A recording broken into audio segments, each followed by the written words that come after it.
Your heart races. Your thoughts won't stop. It feels like something terrible is about to happen, but you can't explain why.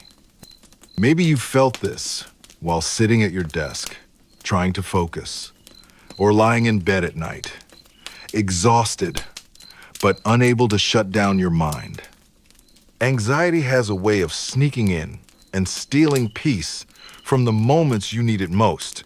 If this feels familiar, you're not alone. Anxiety is one of the most common mental health struggles in the world. But here's the truth. It isn't just in your head, it's in your body. It's in your nervous system. And once we understand that, we can finally begin to take back control. Today, I want to help you understand why anxiety happens, how to recognize its signals, and what you can do to calm your mind when it feels impossible. So, let's begin. Let me ask you something. When you think about your anxiety, do you imagine it as weakness? Something wrong with you? If so, I want to reframe that right away. Anxiety is not weakness, it's survival. Thousands of years ago, your ancestors weren't worrying about emails or bills. They were worrying about predators. So the brain developed this incredible alarm system. When danger appeared, your body switched into fight or flight mode. Heart rate up, blood pumping, senses sharpened, mind racing. The problem? That same ancient alarm system is now triggered by modern stressors. A deadline, a text you haven't answered, even your own thoughts. Your brain doesn't know the difference between a tiger and an email from your boss. It reacts the same way. That's anxiety. It's your body preparing for a threat even when the threat isn't real. The first step to calming anxiety isn't fighting it. It's understanding it. I want you to take a moment and reflect. How does anxiety show up in your body? For some, it's physical racing heart, tight chest, sweating, shaky hands. For others, it's mental spiraling thoughts, constant what-if scenarios, and inability to focus. Sometimes it's emotional irritability, restlessness, or that overwhelming feeling of dread. Everyone's anxiety looks different, but here's what unites it. Anxiety thrives on uncertainty. Think about it. When you don't know what's going to happen, your brain starts filling in the blanks with worst-case scenarios. It's a protective mechanism. But if you stay in that loop too long, your nervous system gets stuck in high alert. And that's when anxiety takes over your daily life. So here's my question for you.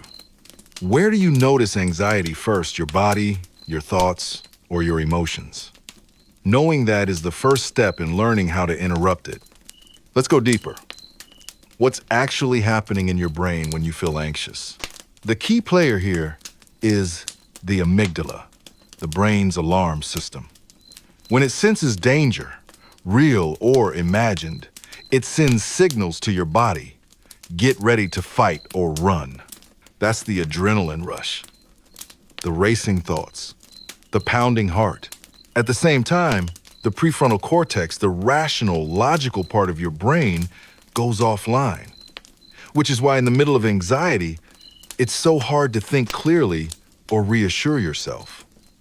Anxiety is basically your amygdala hijacking the system.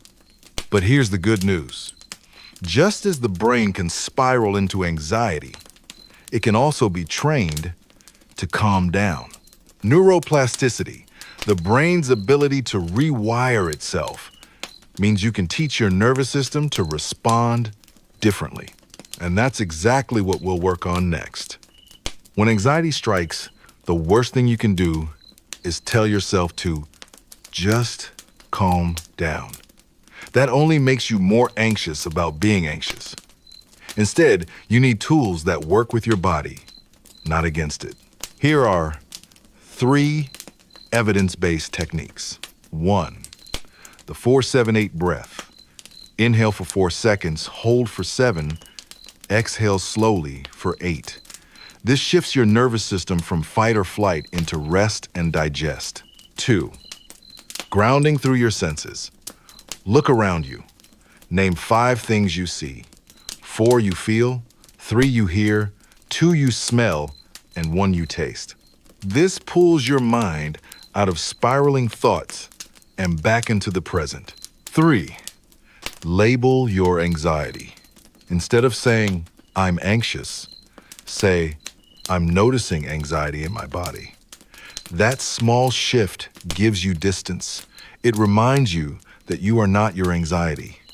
You're experiencing it. Next time your mind starts racing, try one of these. See how your body responds. You may be surprised. But what about the long game? How do you prevent anxiety from running your life in the first place? Science gives us some clear answers. Movement. Regular exercise reduces baseline anxiety by regulating stress hormones like cortisol. Even a 20-minute walk helps. Sleep. Chronic sleep deprivation makes the amygdala 60% more reactive. That means you literally become more anxious when you're tired.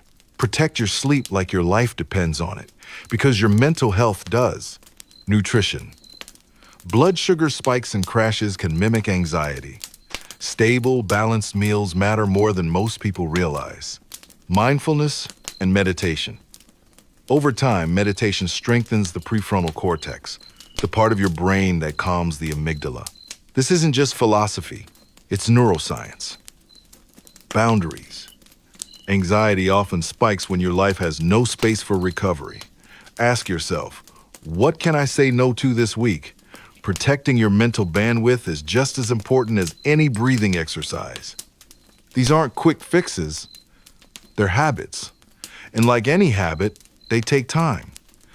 But every small step you take retrains your brain. Anxiety can make you feel trapped in your own body. But I want you to remember this. You are not broken. Your brain is doing exactly what it was designed to do, protect you. But survival mode is not the same as living. And you deserve more than just survival. If what we talked about today resonated with you, I want you to choose one small practice. Maybe the 4-7-8 breath. Maybe a daily walk. Maybe simply naming your anxiety instead of becoming it. Try it and see how it changes your relationship with your mind. Tell me in the comments, when anxiety shows up, what does it look like for you? Sharing your experience might help someone else feel less alone. Take care of yourself. I'll see you in the next episode.